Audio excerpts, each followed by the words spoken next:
Bienvenida, bienvenido como cada semana a este programa del Tribunal Electoral del Poder Judicial de la Federación. Yo soy Lucy Farías y quiero que se quede con nosotros porque hoy le ofrecemos un caso muy interesante.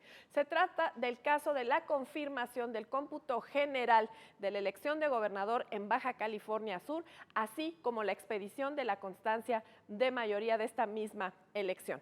Permítame comentarle que fue el Partido Revolucionario Institucional, el Partido Verde Ecologista de México y Nueva Alianza quienes promovieron un juicio de revisión constitucional electoral para impugnar una sentencia del Tribunal Electoral de Baja California Sur que precisamente había confirmado el cómputo general de la elección y había expedido la constancia de mayoría a favor del candidato Carlos Mendoza Davis. Si usted quiere saber cómo resolvió este caso la Sala Superior, bueno, pues no se vaya, ya que Pedro Lara y Malo recibe hoy en el estudio precisamente a Nicolás Loza Otero de Flaxo, México, y también a Enrique Figueroa Ávila, quien es secretario de Estudio y Cuenta de la ponencia de la magistrada María del Carmen Alanís Figueroa. Yo soy Lucy Farías y le reitero la invitación para quedarse con nosotros aquí en Las Sentencias a Debate.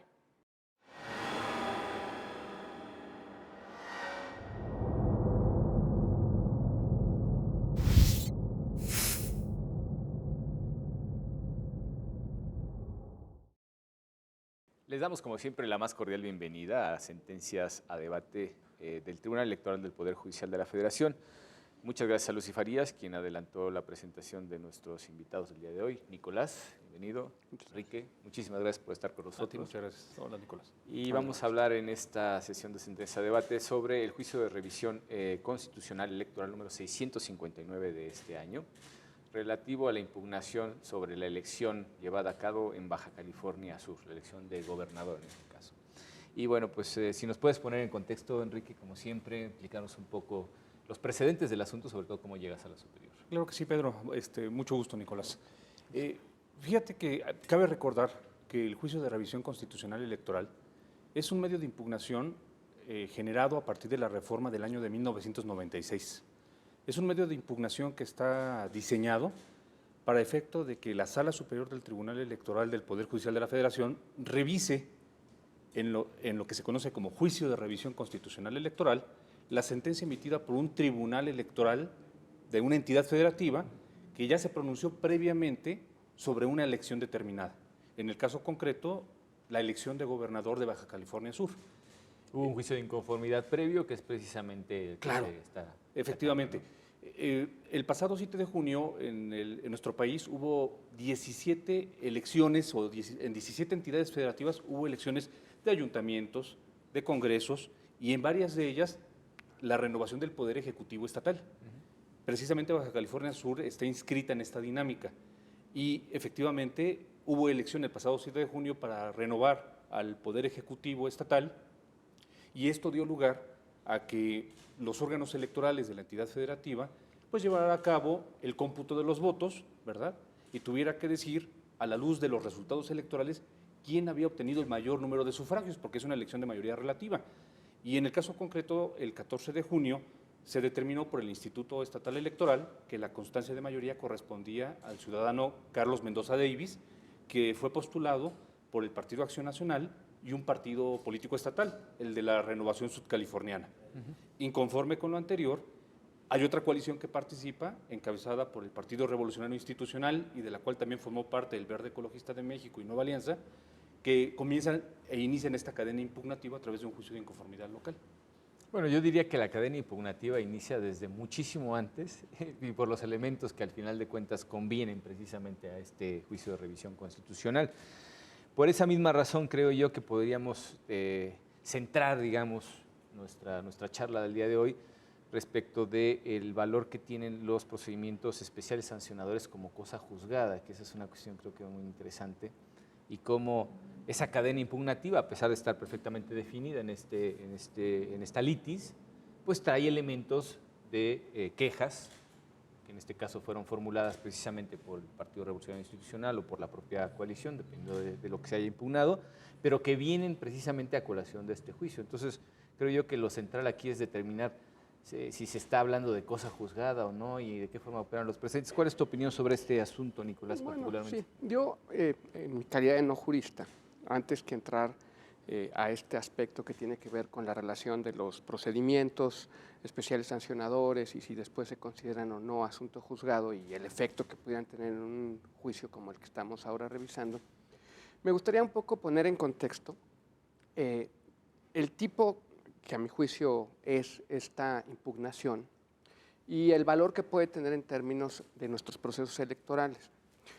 Baja California, pues es un estado, Baja California Sur, es un estado pues relativamente joven, en donde realmente hemos experimentado una muy intensa alternancia en la gobernatura. Ha habido 4 gobernadores del PRI, 2 gobernadores del PRD, el actual que es del PAN y el que gana, que también es del PAN. Yo creo que no hay un estado donde se haya distribuido Sí, de manera con tan igual equitativa, equitativa la titularidad del Ejecutivo. Y eso, pues yo creo que nos da una primera pista de las expectativas que deben tener los jugadores, los contendientes normalmente en estas elecciones para alcanzar la victoria electoral. Aunque haya habido ahí muchas, digamos, peculiaridades en la historia electoral del Estado, pues finalmente se trata de un Estado tripartidista con contiendas bipartidistas. O sea, normalmente solo son 2 partidos los que están en la contienda final. No han sido, digamos, la principal oposición al PRI no ha sido siempre el mismo, pero el PRI siempre ha estado allí. Y creo que el otro aspecto que me gustaría mucho destacar, que me parece también muy singular, del estado de este juicio, pero que sí yo creo que podríamos generalizarlo un poco más, porque la situación de Baja California Sur en esta alternancia quizá es única, es el hecho de que son normalmente los partidos que están en la titularidad del Ejecutivo local los que tienen este tipo, y me refiero sobre todo a la sustancia, de impugnaciones, porque, digamos, los asuntos que primero pasan a ser tratados en asuntos especiales sancionadores tienen que ver con la intervención o no de la autoridad local, tienen que ver con que se haya comprado o no se haya utilizado, digamos, violando la ley de medios de comunicación, que se haya usado tiempo en radio o cobertura de campañas pagada, pero de manera subrepticia.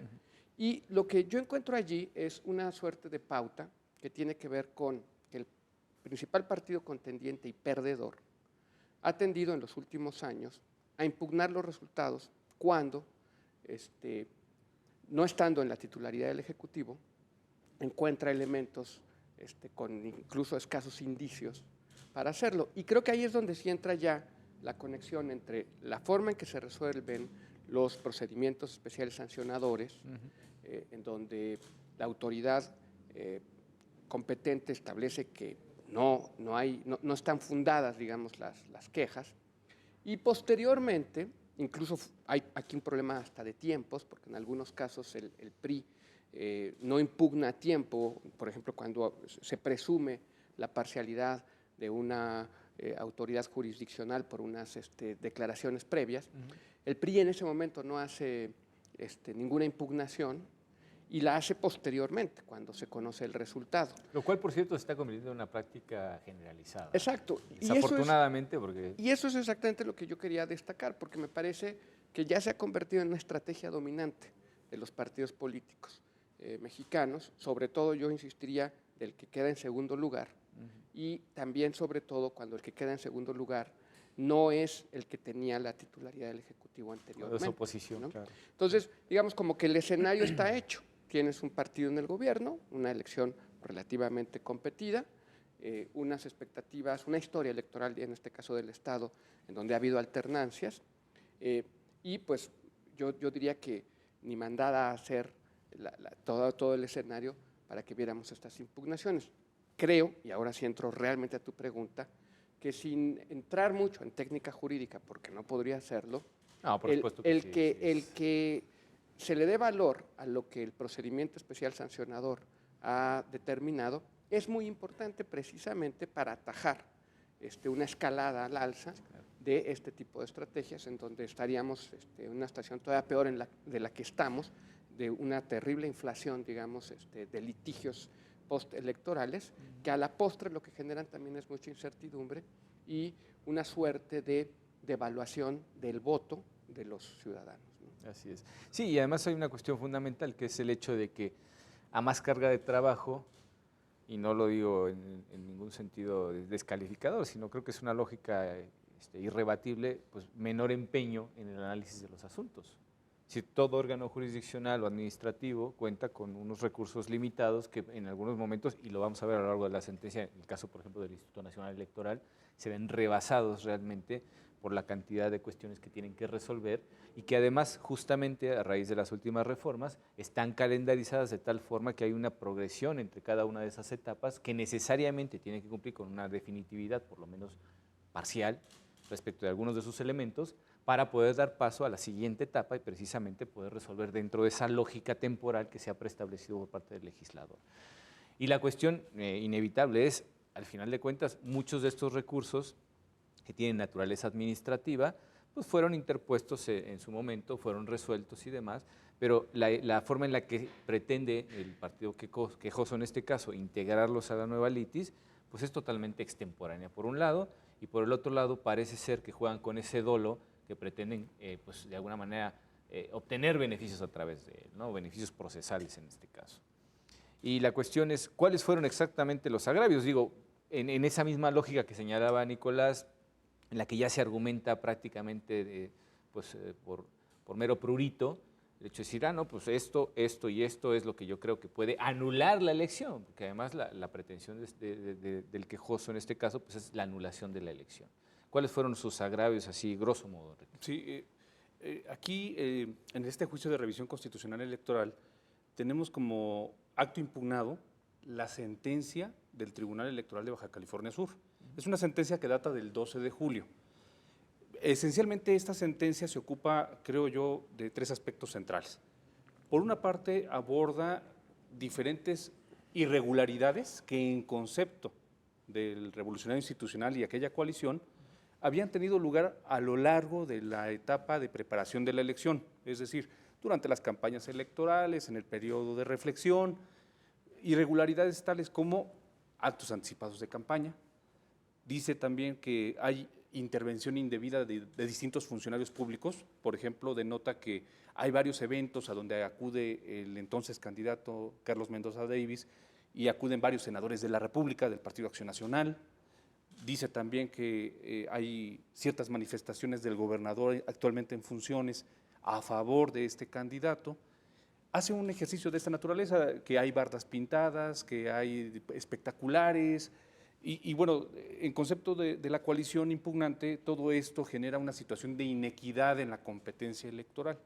Y esto efectivamente, como adelantaba Nicolás, fue motivo de que durante la etapa de preparación de la elección se fueron presentando varias quejas, varias denuncias. Como es normal, además. Claro, y cabe destacar que la elección de Baja California Sur de gobernador pone sobre la mesa ya en operatividad al 100% el nuevo diseño producto de la reforma constitucional del año 2014 y de la reforma legal, en donde se considera que el procedimiento especial sancionador es un instrumento que sirve por lo menos para tres objetivos fundamentales. Uno de ellos es hacer cesar cualquier conducta que se considere ilícita, que afecta la competencia, la equidad en la competencia electoral. Una segunda finalidad es sancionar a quien en su caso está incumpliendo con la ley. Y una última más que se le advierte en principio es que pueden preconfigurar pruebas que pueden servir posteriormente para efecto de pretender anular una elección. Es decir, si uno de los competidores considera que la elección se llevó a cabo en un ambiente de inequidad, en una competencia no justa, esto eventualmente lo puede hacer valer ante los tribunales para efecto de pedir la nulidad de la elección. Entonces, bueno, ante el Tribunal Electoral de Baja California se plantearon estos temas. También por ahí se denuncia la adquisición de tiempos de radio. Ese es un tema muy importante porque desde la reforma constitucional del 2014 se establece incluso como una causal de nulidad de la elección por sí sola, la adquisición indebida de tiempos en radio o televisión. Aquí fue de radio. Y por último, hay un señalamiento muy interesante también sobre el rebase del tope de gastos de campaña. Sobre este último aspecto, el Tribunal Electoral de Baja California Sur, como decías hace rato, se le llegan los tiempos, él tiene que resolver a más tardar el 12 de julio, y dice sobre este último tema y ¿sabes qué? No me pronuncio, dejo a salvo tus derechos sobre el tema del rebase del tope de gastos de campaña, porque el Instituto Nacional Electoral, quien tiene a su cargo la fiscalización de los ingresos y egresos de los partidos políticos, no ha emitido los dictámenes consolidados ni las resoluciones, que es el instrumento por medio del cual yo podría tener eventualmente acreditado el rebase del tope de gastos de campaña y poder entrar a examinar posteriormente si se colman los demás requisitos de la causal de nulidad. Entonces, esta es la sentencia que llega el 12 de julio en el Tribunal Electoral de Baja California Sur y contra la cual se inconforma ahora nuevamente la coalición del PRI, PANAL y Verde Ecologista, diciendo, oye, no estamos de acuerdo cómo resolvieron los temas. Y entonces ya entramos ahora sí propiamente al juicio de revisión constitucional electoral. Ahí, de entrada, 5 grandes temas. Adelantaba Nicolás, por ahí hay un señalamiento de falta de imparcialidad de uno de los integrantes del Tribunal Electoral. Entra el tema de procedimientos especiales sancionadores, en el cual seguramente nos vamos a ocupar bastante de esta conversación. Otro más sobre el retraso en el conocimiento de estos procedimientos sancionadores. Como cuarto tema, el de la adquisición del tiempo de radio. Y finalmente, el rebase del tope de gastos de campaña, que son los 5 grandes ejes temáticos de la sentencia del juicio de revisión constitucional 659. Y todos además de alguna manera relacionados con un calendario en el que cada una de las etapas tiene, digamos, la posibilidad de ser impugnada, sobre todo primero ante las autoridades administrativas y posteriormente las jurisdiccionales, pero de tal forma que no podemos, digamos, desligar unos hechos de otros, porque al final todos son elementos que entrarán en juego en el análisis de la posibilidad de anular o no una elección, ¿no? Pues si nos permiten, vamos a ir a una breve pausa y volvemos con ustedes en un momento. Muchas gracias.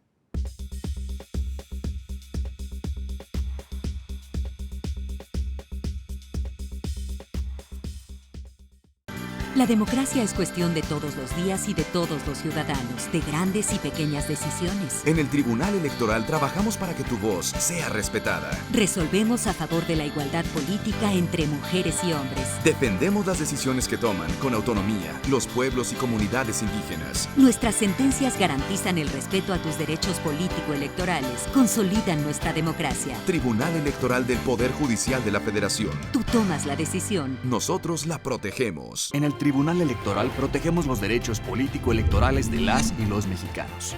En los últimos 3 años atendimos más de 60,000 asuntos, 8 de cada 10 interpuestos por ciudadanos, y en este año resueltos en apenas 11 días. Trabajamos por la igualdad entre mujeres y hombres y por la autonomía de los pueblos y comunidades indígenas. Somos referencia para tribunales locales y extranjeros. Tribunal Electoral del Poder Judicial de la Federación. Tú tomas la decisión, nosotros la protegemos.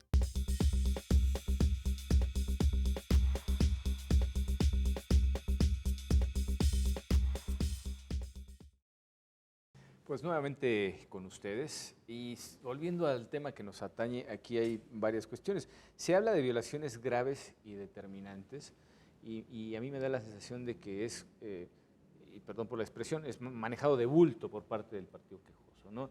Creo que es muy fácil hacer señalamientos genéricos, pero lo difícil es precisamente aterrizarlos y probarlos, ¿no? Considerar que esos hechos realmente sucedieron como se afirma y que además, en caso de que así fuera, tienen trascendencia suficiente como para poder, en este caso, decretar la nulidad de una elección, porque bueno, pues la determinancia de esos hechos podía incidir de manera efectiva en el resultado final.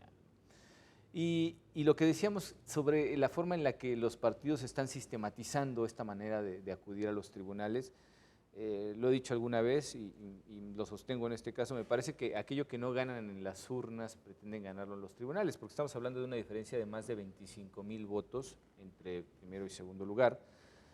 Difícilmente se podría dar determinancia en estos casos, tendría que ser, creo que muy evidentes las violaciones para poder dar un giro de 180 grados al resultado de una elección con tantos votos de diferencia entre primero y segundo lugar. Pero bueno, pues al final de cuentas cada partido conoce sus propias estrategias y trata de plantear las cosas pues como en su momento puede hacerlo o como cree que le conviene hacerlo en determinadas circunstancias, de tal suerte que acuden al tribunal y invocan esas cuestiones que vienen ya de asuntos que se han ido a lo largo de las etapas de las que hemos estado hablando, han sido impugnados y también resueltos por las propias autoridades competentes. Y ahí es donde precisamente planteaba yo la cuestión de si se trataba de cosas juzgadas o no. Y viene a cuento de una cuestión creo que racionalmente muy justificada, y es el hecho de que si tenemos nuevos elementos producto de hechos antiguos, deben ser incorporados o no finalmente a la toma de decisiones de cómo se plantea la litis actual. En este caso pues, se combate una sentencia local en la que pues, se habían hecho, digamos, argumentaciones genéricas, pero que bien podrían, concatenadas con esos hechos que ya conocemos, pues de alguna manera podrían influir en el resultado de la decisión jurisdiccional que se toma en cuenta de la litis que se plantea.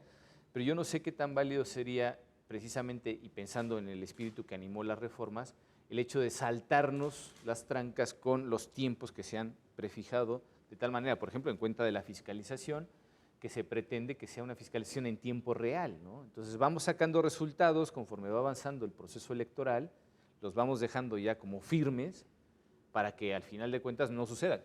No ha sido una medida lo suficientemente efectiva como para evitar que la autoridad administrativa resuelva todo en tiempo, pero creo que sí, comparado con las elecciones anteriores, pues se iban a veces hasta un año después de terminada la elección con los resultados de la fiscalización. Aquí parece ser que, bueno, a pesar del retraso y de que no haya habido realmente una coincidencia temporal entre todos los actores que debían de calificar cada una de esas etapas y todos los actos que se impugnaran en relación a cada una de ellas, no les dio tiempo suficiente, pero creo que sí se acortaron los tiempos. Realmente el planteamiento de la propia reforma de 2014 estará bien encaminada, o todavía crees tú, Nicolás, que tengamos que hacer algunos ajustes precisamente para contar con todos esos elementos ya firmes y poderlos contemplar como parte, digamos, de una litis presente y tomar la decisión más correcta? Bueno, yo creo que una de las cosas más interesantes de estas impugnaciones y de esta sentencia es que precisamente hacen referencia a un modelo que prácticamente se estrenaba en la elección, es decir, el procedimiento especial sancionador existía desde antes, pero lo había desahogado la autoridad administrativa. Y ahora se hacía esta mixtura en donde la autoridad administrativa recogía nada más, sí, las pruebas, integraba efectivamente el caso y posteriormente el tribunal hacía su sentencia. Entonces, yo creo que aquí, con o sin claridad del alcance de esta impugnación, el PRI lo que está generando son precedentes, el PRI en estas impugnaciones, digamos, para la elección de gobernador en Baja California, acerca precisamente del funcionamiento y de los criterios con los que debe juzgarse esta secuencia que va de los procedimientos especiales a las sentencias de los tribunales locales y a la eventualidad de una sentencia o de un juicio como este. Creo que acá lo más interesante está en una parte que tú decías de tu propia pregunta, que es que uno al revisar la sentencia lo que encuentra es que prácticamente el quejoso no aporta nuevos elementos en relación a los que ya había aportado en el momento de los procedimientos especiales sancionadores. Y creo que este es el razonamiento que finalmente define que se considere como un asunto juzgado. Si hubiera habido nuevos elementos, me parece que no necesariamente hubiéramos visto la sentencia en los términos en que la vemos, y tal vez los procedimientos especiales sancionadores no se hubieran considerado como definitivos.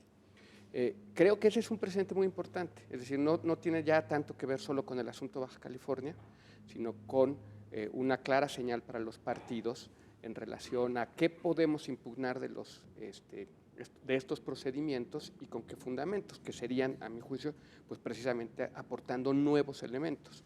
Incluso el quejoso hace un señalamiento que me parece realmente, en fin, muy especial, porque dice, aquí el tema es un poco valorar el sentido general de nuestra impugnación y el sentido general de lograr una elección equitativa, pero está hablando del sentido general sin aportar nuevos elementos a asuntos que ya han sido juzgados.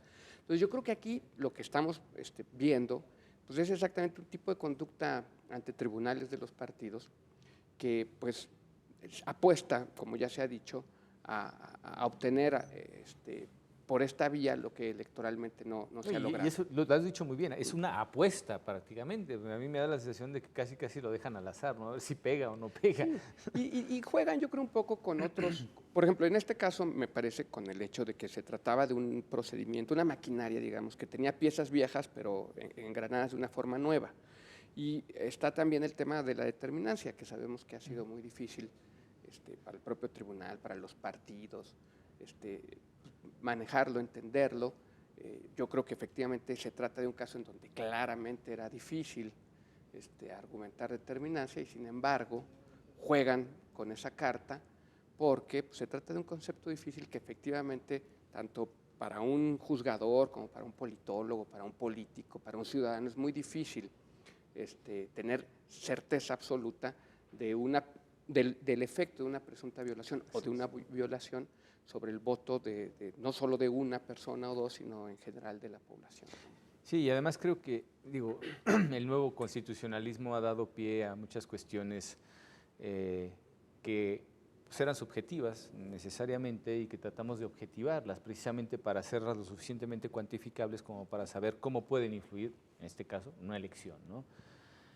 La cuestión es que es un arma de doble filo, porque si nosotros nos vamos, por ejemplo, al análisis exclusivamente de principios, que son los que podrían estar afectados cuando se invocan causales generales de nulidad de una elección, quedamos también en un ámbito de subjetividad muy amplio.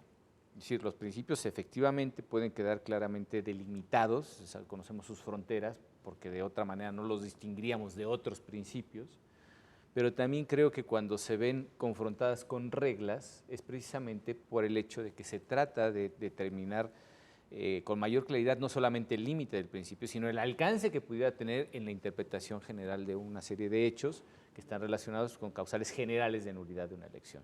Entonces, bueno, pues si tenemos varios elementos pequeñitos, pero son montones, hacen legión suficiente como para poder anular una elección. Me queda claro que si tenemos irregularidades que son, por decirlo de una manera, pequeñitas, pero tenemos 1 millón de irregularidades, eso sí puede considerarse objetivamente determinante para el resultado. Y partimos de principios. Pero ¿qué sucede cuando esa claridad, primero, por un margen de votos muy amplio, por un lado, y por el otro lado, porque no son tan numerosos, y sobre todo, como es el caso, y esto es una cuestión que seguramente tenemos que abordar ya para claridad de nuestro público, es que la mayor parte de todos esos precedentes de naturaleza administrativa electoral fueron resueltos en el sentido de decir no existe tal falta. Al final de cuentas creo que ese es el meollo del asunto, ¿no, Quique? Sí, así es, Pedro. Fíjate que el segundo bloque de esta sentencia del juicio de revisión se ocupa precisamente de lo que en concepto del impugnante fueron un cúmulo de irregularidades que él recapitula. El Tribunal Electoral de Baja California, al abordar este aspecto, esencialmente en su sentencia lo que dice es, oye, todas estas irregularidades tú las presentaste en quejas, en denuncias, y fueron desahogadas en procedimientos especiales sancionadores, cuyo resultado, salvo en un caso, del cual me ocuparé después, dice, todas fueron faltas declaradas inexistentes. Y estas sentencias del Tribunal Electoral de Baja California luego posteriormente fueron revisadas por esta Sala Superior del Tribunal Electoral. Entonces, son asuntos que fueron juzgados plenamente y como bien apuntaban ustedes hace un momento, lo que se advierte en esta demanda de juicio de revisión constitucional es que no se aportaron nunca datos nuevos. Lo que se pretendía era volver a juzgar, volver a revisar lo que ya había sido juzgado previamente en los procedimientos especiales sancionadores. Y este es un aspecto efectivamente central de esta sentencia. Lo que pretende la sentencia decir es, a ver, si estas irregularidades ya fueron juzgadas y no hay datos nuevos que valorar, pues hay que estarse a lo resuelto con antelación, claro, ¿no? Porque si no es volver a juzgar lo que ya había sido visto previamente por las autoridades. Entonces me parece que efectivamente, como bien apuntaba Nicolás, es un aspecto medular que de alguna manera va estableciendo cómo va a operar este nuevo diseño, este nuevo sistema electoral con la finalidad de eventualmente ir corrigiendo supuestas irregularidades durante un proceso electoral y en su caso, cómo pueden estas ser llevadas al final en una cadena impugnativa en la que se pretende la nulidad de una elección. Entonces, eso por una parte. Y otro aspecto que me parece central de este asunto es que también dice la sentencia de la Sala Superior, por lo que hace el tema de radio, me parece que es un tema importantísimo que no debemos soslayar. En el tema de radio hubo una participación del coordinador de campaña de Carlos Mendoza Davis para no asistir a un debate que se llevaba a cabo en el mes de mayo en el estado de Baja California Sur entre los contendientes electorales. Y que iba a transmitir la misma radiodifusora, entiendo yo. Absolutamente. Además, ¿no? Y bueno, por estrategia de campaña, el candidato Mendoza Davis decide no participar. Acude su vocero y hace una serie de expresiones manifestando por qué el candidato no quería participar. Esto dio lugar a que en concepto del Partido Revolución Institucional y la coalición de la que formaba parte, presentó una queja ante el Instituto Nacional Electoral, que es el que tiene la facultad, la competencia para el tema de radio. Y este asunto fue desahogado en una queja que finalmente fue resuelto por la Sala Regional Especializada del Tribunal Electoral del Poder Judicial de la Federación, que es el competente para ver este tipo de asuntos, y determinó que tampoco había esa falta, ¿no? Claro, además en el periodo de campañas, o sea, absolutamente. Cuestión de libertad de expresión. Exacto. ¿Por qué es delicado el tema de radio y televisión? Porque las experiencias electorales de nuestro país, de procesos electorales anteriores, habían puesto en evidencia que había, a partir de la radio y televisión, una importante influencia en una campaña electoral, y que esto puede efectivamente desbalancear la competencia en un proceso electoral. A partir del año 2007 se dijo, no, todos los tiempos de radio y televisión son administrados por el Instituto Nacional Electoral. La reforma del 2014 ya lleva como una causa de nulidad de la elección la adquisición indebida de tiempos en radio y televisión. Por eso el tema se vuelve crucial para efectos de esta elección de gobernador de Baja California Sur. No, y de hecho, creo que tocaste una cuestión medular de esta sentencia, porque se entiende, y creo que está justificado al final de cuentas, que quienes acceden a los grandes medios de comunicación, sobre todo la radio y la televisión, son quienes finalmente suelen ganar las elecciones, ¿no? En la interpretación que hizo la Suprema Corte de Justicia de la Nación en 1977 del artículo 6º constitucional, se reconoció, y curiosamente un artículo que ahora entendemos como relativo a la libertad de expresión, se interpretó en aquel entonces como la posibilidad que tenían los partidos de oposición, es decir, cualquiera que no fuera el Partido Revolucionario Institucional, que era el partido hegemónico en ese momento, de poder acceder a los tiempos de radio y televisión.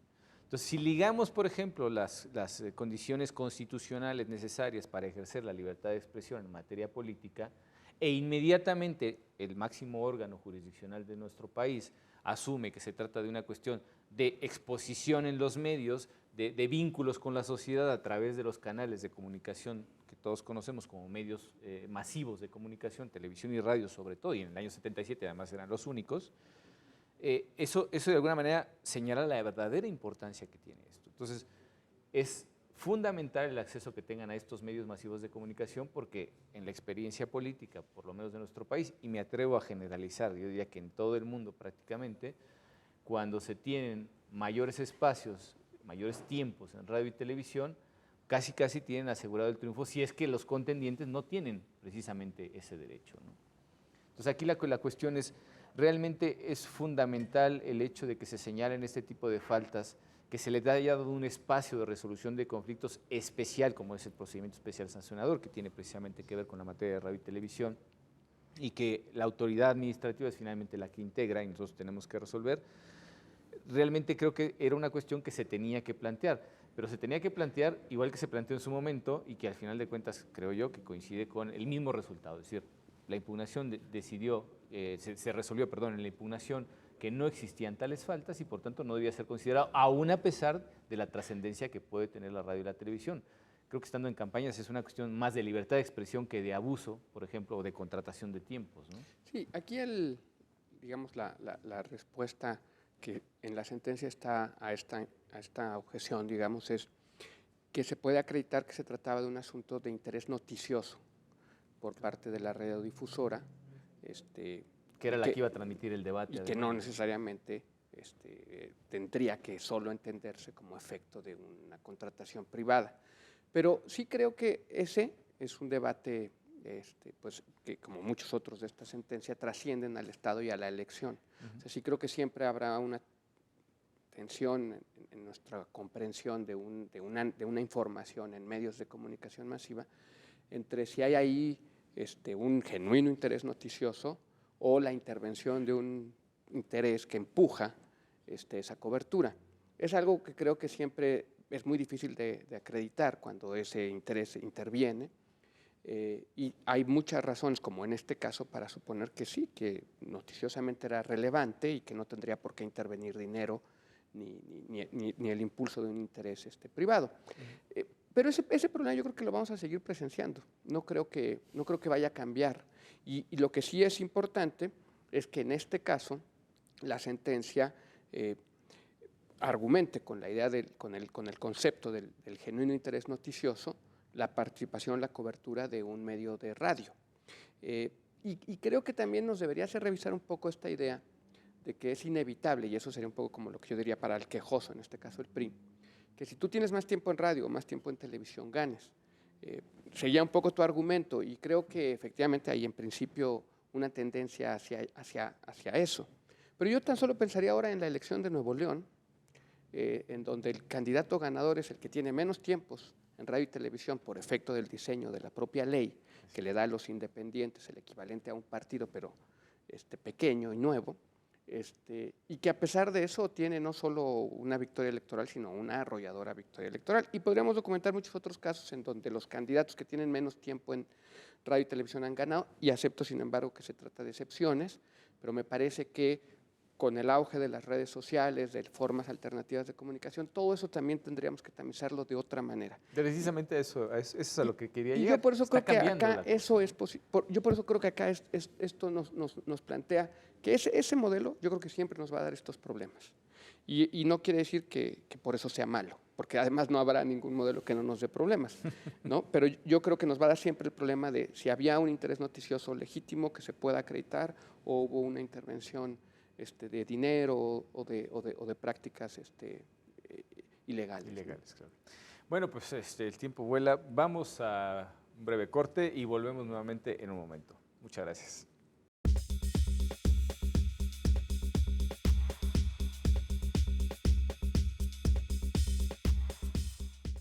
Este año, elegiremos diputados federales y autoridades en 17 entidades federativas. Las y los mexicanos podemos tener la certeza de que contamos con instituciones fuertes. Muestra de ello es el reconocimiento que recibió el Tribunal Electoral como la mejor institución electoral del año, entre órganos de todo el mundo. Lo que ratifica nuestro trabajo de cara al proceso electoral 2015. Tribunal Electoral del Poder Judicial de la Federación. Tú tomas la decisión, nosotros la protegemos.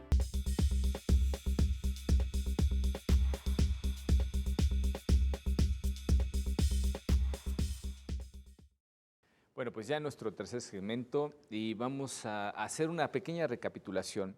Finalmente nos habías comentado de los agravios, hay que algunas cuestiones creo que son muy importantes de resaltar, pero en términos generales podemos decir que la cuestión planteada por el partido quejoso era relativa a cuestiones que ya se habían resuelto en el ámbito administrativo electoral, que se habían considerado faltas inexistentes, y por tanto el razonamiento es no podemos volver otra vez a revisar estas cuestiones que ya incluso han sido vistas por la propia Sala Superior, porque entiendo que algunos de los procedimientos especiales sancionados fueron impugnados, fueron revisados al final de cuentas por este órgano jurisdiccional y finalmente pues había una sentencia que quedaba firme y que es el único precedente que podemos invocar en este caso respecto de esos hechos, porque ya efectivamente, y como decíamos al principio, se trata de cosa juzgada. Y quedaba una cuestión pendiente, que era la de los rebases de topes de gastos de campaña, que, bueno, pues habíamos dicho, estaba sujeto a la cuestión administrativa en el sentido de que la emisión de ese dictamen consolidado era ya la forma de agrupar, digamos, todos esos hechos, considerar cuáles podíamos tomar como efectivamente determinantes, en este caso, como causal de nulidad, también incorporada a partir de la última reforma, está el rebase de los topes de gastos de campaña. Pero ¿cómo poder utilizar ese elemento si no contamos a su vez con los elementos que nos permiten llegar a tomar una decisión respecto de esto, ¿no? Claro. ¿Cómo se aborda este asunto por parte de la Sala Superior? Fíjate que el tema del rebase del tope de gastos de campaña había quedado pendiente para el Tribunal Electoral de Baja California. No se empataron los tiempos del Tribunal de Baja California con los del Instituto Nacional Electoral para poder sacar simultáneamente, con todos los elementos necesarios, una sentencia que se pronunciara sobre si había o no ese rebase del tope de gastos de campaña. Y el tribunal así lo expresa, ¿no? El tribunal responsable en este caso dice, pues yo no le puedo entrar porque no tengo los dictámenes. Así es. Y bueno, la sentencia de la Sala Superior se hace cargo de este tema y dice, bueno, tú tienes que tomar en cuenta siempre todos los elementos para poder resolver. Pero reconozco, dice la sentencia, que el Instituto Nacional Electoral ahorita está en la dinámica de la emisión del dictamen consolidado y la resolución, que son estos instrumentos en donde se dice en pocas palabras, gastaste esta cantidad y la gastaste correcta o incorrectamente. En pocas palabras, me parece que podremos así dibujar al dictamen consolidado y a la resolución. Lo que hace la sentencia de la Sala Superior entonces es tomar en cuenta que ya en estas fechas posteriores el Instituto Nacional Electoral había emitido los documentos respectivos y los toma en consideración para efectos del dictado de esta sentencia 659. Incluso toma en cuenta la sentencia que el Partido Revolucionario Institucional había presentado en su momento una queja contra Carlos Mendoza Davis, el Partido Acción Nacional, con el señalamiento del rebase del tope de gastos de campaña. Y esa resolución a esta queja incluso también es impugnada aquí ante Sala Superior. Es otro medio de impugnación, entonces, que la Sala Superior tiene que tomar en consideración, porque por una parte tiene el juicio de revisión constitucional 659 y por otra parte tiene dos recursos de apelación, el 494 y el 525, en donde se viene cuestionando si se rebasan o no los topes de gastos de campaña. Sí, queda, digamos, de alguna manera subyúdice a la resolución de estos Absolutamente. asuntos, ¿no? Entonces, lo que hace la Sala Superior en esta sentencia 659 es decir, bueno, lo primero que tenemos que resolver son los recursos de apelación para ver que quede de una vez definitivo y firme si se rebasan o no los topes de gastos de campaña. Y así se hace. En la misma sesión pública, primero se resuelven estos recursos de apelación 494 y 525, en donde ya se resuelve de una vez por todas si hay o no rebase del tope de gastos de campaña y se llega a la conclusión que no. Esta sentencia de este recurso de apelación se trasladan sus efectos al juicio de revisión 659 y se dice, bueno, ya revisamos la resolución del INE, la controversia que se había presentado contra aquella resolución ya ha quedado resuelta, tenemos datos duros, los datos duros son no hay rebase del tope de gastos de campaña y por tanto se llega a la conclusión de que esta supuesta irregularidad del rebase del tope de gastos de campaña tampoco quedaba configurada. Y hay una última etapa en la sentencia, en donde la sentencia recapitula todas las irregularidades que se denunciaron y hace un ejercicio para ver cuál es el grado de trascendencia al resultado de la elección. Lo único que queda vivo o lo único que queda evidente es que había habido una sanción respecto de actos anticipados de campaña del mes de febrero. Que es el único, al final de cuentas, en los que efectivamente la queja fue procedente. Solo uno de los asuntos de casi una docena prácticamente, ¿no? Sí, y efectivamente estos actos anticipados de campaña consistieron en 4 espectaculares colocados durante aproximadamente 5 días en el mes de febrero, solamente en la ciudad de La Paz, en Baja California Sur, y se hace el examen. Y bueno, revisa la Sala Superior hasta dónde pueden trascender esta irregularidad en cuanto al resultado de la elección y se llega a la conclusión de que esta única irregularidad que queda acreditada no es suficiente para anular una elección de gobernador, ¿no? Yo voy ahora un paso más allá. Decíamos, es relativo el hecho de aceptar tajantemente que la influencia de la radio y la televisión son determinantes para el resultado de una elección. Ahora vamos con el siguiente elemento, que serían los dineros. ¿Qué tan determinante puede llegar a ser? Sí. Bueno, pues entiendo que va en función de la cantidad, de cómo se han gastado, etcétera, etcétera. Sí, yo creo que tenemos mucha evidencia de la importancia del dinero en las elecciones y en la política en general. Estaba ahora mismo recordando un proyecto que es el Integrity Project, de una serie de académicos en el mundo que califican la calidad de las elecciones país por país, y en donde prácticamente todos los países, incluido México, especialmente Estados Unidos, tienen la peor nota, independientemente de las jerarquías que guarden entre ellos, es exactamente en lo que regula el dinero y en la forma en que éste se utiliza.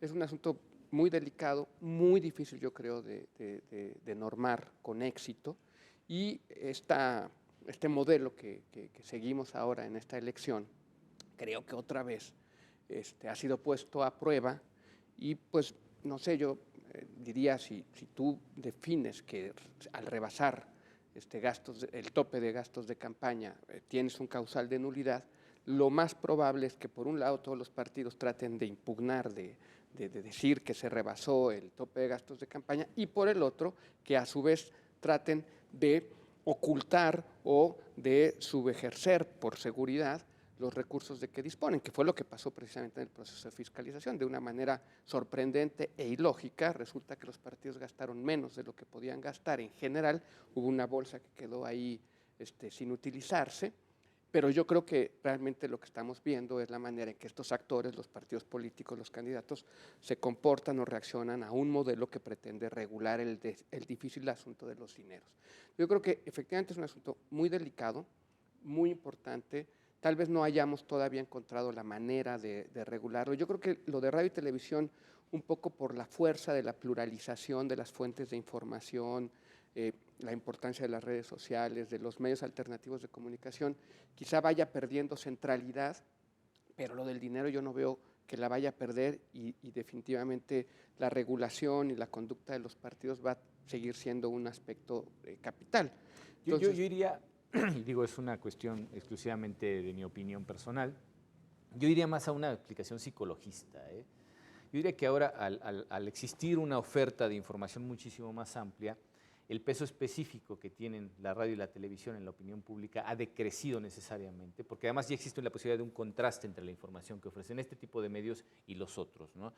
Sí, aunque digamos, no sé, una buena comunicación en Internet también cuesta. Sí, ¿no? Y producirla, conectar con el lector a través de ella, pues tiene su costo en dinero y ese dinero, pues sí lo usan los partidos. O sea, yo creo que ahí es uno de esos temas que no veo cómo vayan a desaparecer, van a estar allí, van a estarnos acompañando, le acompañan a todas las democracias contemporáneas, es uno de los grandes dolores de cabeza. Yo creo que si juzgamos el funcionamiento del modelo y a la sentencia que estamos analizando ahora en sus propios términos, me parece que las cosas sucedieron como estaba previsto, pero donde yo creo que no hemos encontrado una fórmula, al menos para mí, plenamente satisfactoria, es precisamente en la regulación propiamente del gasto de campaña, porque los partidos pueden llevar doble contabilidad, porque es muy raro que ahora resulte que todos gastaron menos de lo que debían, porque también es muy obvio que si tú puedes buscar la nulidad de una elección a través de ese recurso, pues lo utilices. Entonces también saturamos a nuestras autoridades jurisdiccionales y sin embargo con esto no quiero decir que ese no sea un problema muy serio que debemos seguir pensando en cómo atajarlo, ¿no? Claro. Las últimas reformas, al final de cuentas, bueno, ya están puestas en marcha y creo que vamos a estar en una especie como de etapa de prueba y error. Estas sentencias lo que hacen en algún momento es clarificar muchas cuestiones, ¿no? Creo que también la carga de trabajo que tienen los órganos, tanto administrativos como jurisdiccionales en materia electoral, tiene que ser moderada de alguna manera, por lo menos para equipararse con esos tiempos que la ley ha preestablecido de manera muy clara, porque de otra manera no pueden funcionar como un verdadero mecanismo, es decir, la integración entre la parte administrativa y la parte jurisdiccional, puestos en un calendario en el que cada uno tiene que ir resolviendo cada una de las diferentes etapas de la elección, para dar certeza precisamente a las que siguen posteriormente, pues ha sido un experimento en este caso, pero que podríamos decir que este tipo de sentencias son precisamente las que contribuyen a clarificar pues la idoneidad de interponer los recursos, las quejas en este caso y las denuncias en la cuestión administrativa y las demandas en la cuestión jurisdiccional, pero siempre dentro de cada una de esas etapas para que, digamos, tanto las propias etapas de manera natural se desarrollen como lo ha mandatado la ley, como los recursos para resolver las posibles impugnaciones de cada una de esas etapas estén en tiempo y forma para poder dar un todo y una perspectiva general de cómo se deben de resolver en general las elecciones. Y cuando tenemos estas causales de nulidad que tienen elementos ya de alguna manera puestos en tela de juicio frente a la autoridad jurisdiccional o administrativa, pues lo único que tenemos que hacer es precisamente traerlos con el resultado que se haya obtenido precisamente de esos medios de impugnación que le precedían, ¿no? Y ya en términos generales, bueno, pues creo que la sentencia es muy clara. No se anula la elección, definitivamente. Las causales de nulidad invocadas por el Partido Revolucionario Institucional y los partidos que conforman precisamente esta coalición opuesta al PAN en la carrera por la gubernatura por el estado de Baja California Sur, tienden de alguna manera a ser lo suficientemente claras como para tenerlas de ejemplo, ¿no? ¿Qué podríamos decir en general sobre la forma en la que ya la cosa juzgada va a operar, por lo menos respecto de los procedimientos especiales sancionadores? Podemos afirmar que ya todas esas etapas las vamos a tomar como elementos de cosa juzgada e incorporar su valor jurídico a la impugnación, por ejemplo, en el caso de una elección. Sí, yo creo que la sentencia lo que destaca es que los partidos políticos son copartícipes en la vigilancia y organización de las elecciones y por tanto, por regla general, tienen la obligación de presentar las quejas y denuncias. Cosa que no va a suceder así, me queda claro, por el dolo del que hablábamos en un principio. Es decir, si yo ahora no me conviene impugnar algo, pues miro para otro lado, aunque sé que tengo la obligación en ese momento que me entero de la situación de de denunciarla y me espero hasta el final. Creo que eso es una de las cosas precisamente que se están atajando, ¿no? Y yo creo que efectivamente ahí las autoridades electorales, cada una en su ámbito de competencia, tendrá que determinar qué actitud va a enfrentar o cómo va a enfrentar ese tipo también de actitudes de parte de los partidos, ¿no? Porque, bueno, las autoridades electorales tienen la facultad de presentar también denuncias y quejas. O sea, los institutos electorales De manera oficiosa pueden presentar denuncias y quejas. Claro. Entonces, bueno, ahí yo creo que las autoridades electorales tienen que reflexionar y repensar cuál es el papel que les corresponde frente a este tipo de irregularidades, ¿no? A lo mejor los partidos políticos, porque así conviene a sus estrategias, no presentan las quejas, pero bueno, los institutos electorales se conducen bajo otra lógica y me parece que, bueno, esto obliga a la autoridad electoral a tener que replantearse y repensar cuál va a ser su papel ahora en el desarrollo y organización de los procesos electorales. Y un último tema que me parece muy importante que rescatemos. La sentencia del juicio de revisión constitucional lo que confirmó fue el cómputo general y la constancia de mayoría. En Baja California Sur, hasta que no se resuelven todos los medios de impugnación, a continuación lo que correspondería ahora es que el Instituto Electoral de Baja California Sur, tomando en cuenta todas las sentencias, proceda a emitir en su caso la declaración de validez de la elección. Claro. Y en su caso la declaración del gobernador electo para mandarlo al Congreso de la entidad y emita el bando respectivo. Es un procedimiento un poco parecido al modelo federal para la elección de presidente de la República. Hay una calificación previa de la elección. Efectivamente. Sí. Aquí la Sala Superior primero resuelve todos los juicios de inconformidad y hasta que resuelve los juicios de inconformidad, la propia Sala Superior emite la declaración de validez y luego se manda al Congreso para efectos de la emisión del bando solemne. En Baja California Sur opera algo parecido. Se resuelven todos los medios de impugnación, como ya ocurrió, y ahora el Instituto Electoral local tiene que emitir la declaración de validez y en su caso el bando respectivo para mandarlo al Congreso de la entidad, que ya con esto prácticamente se estaría clausurando o concluyendo el proceso electoral correspondiente.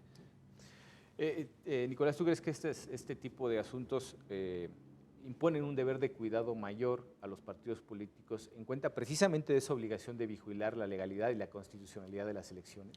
Sí, a ver, yo creo que aquí tenemos como resultados interesantes respecto al funcionamiento del nuevo modelo y lo que va a suceder en próximas elecciones.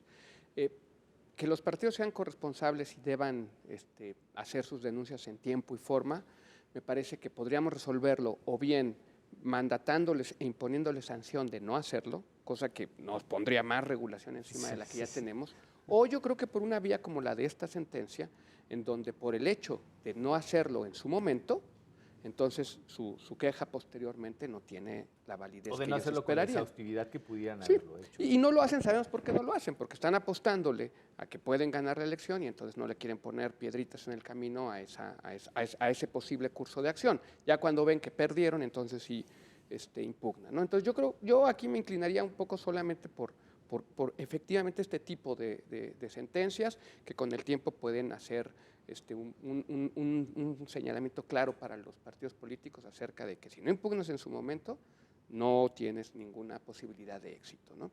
Y la otra parte que me gustaría comentar así muy en general es que creo que una cuestión relevante de esta sentencia es que trató, digamos, asuntos que tienen que ver con el nuevo modelo de relación entre autoridades nacionales y autoridades locales, autoridades administrativas y jurisdiccionales, en dos asuntos que son capitales. Por un lado, el dinero de las campañas y por otro lado, el modelo también centralizado de pautas y uso de tiempos de radio y televisión. Y creo que los problemas que puede haber de la sentencia son los problemas del modelo, pero la forma en que se razonó y se trabajó me parece que son adecuadas dado el modelo, ¿no? No, y además la experiencia que tenemos, por ejemplo, a partir de la última reforma, ese tipo de cuestiones también inciden en la actividad legislativa. Pero digo, finalmente es capitalizar la experiencia de órganos jurisdiccionales, aunque pertenezcan al Poder Judicial y no al Legislativo, pero que el legislador tuvo a bien tomar en cuenta para poder pues emitir algunas de las cuestiones normativas relativas a la última reforma, adecuándolos a la realidad de los problemas que se tienen que enfrentar, ¿no? Entonces yo creo que precisamente, y lo hemos dicho muchas veces en este programa, el elemento didáctico de las sentencias es fundamental. Exacto. Porque no solamente es voy a resolver tu conflicto en este momento, sino además te mando mensajes claros para evitar que este tipo de conflictos u otros de naturaleza análoga se den precisamente en la arena electoral, de tal forma que vamos depurando progresivamente cada una de las intervenciones que pudiéramos tener como órgano que resuelve conflictos litigiosos, y que al final de cuentas las partes también hacen suyas para poder proceder de una manera diferente en cuenta sobre todo de la estrategia que tienen cada uno de ellos para poder llegar a obtener el triunfo en unas elecciones, en este caso las de gobernador de una entidad federativa, que creo que son de suma importancia finalmente, ¿no? Y pues no me resta más que agradecerles su presencia en este programa. Muchísimas gracias, Nicolás, Enrique, un placer tenerlos aquí. Nicolás. Y gracias a ustedes por habernos acompañado. Los invitamos a la próxima emisión de Sentencias a Debate. Muchas gracias.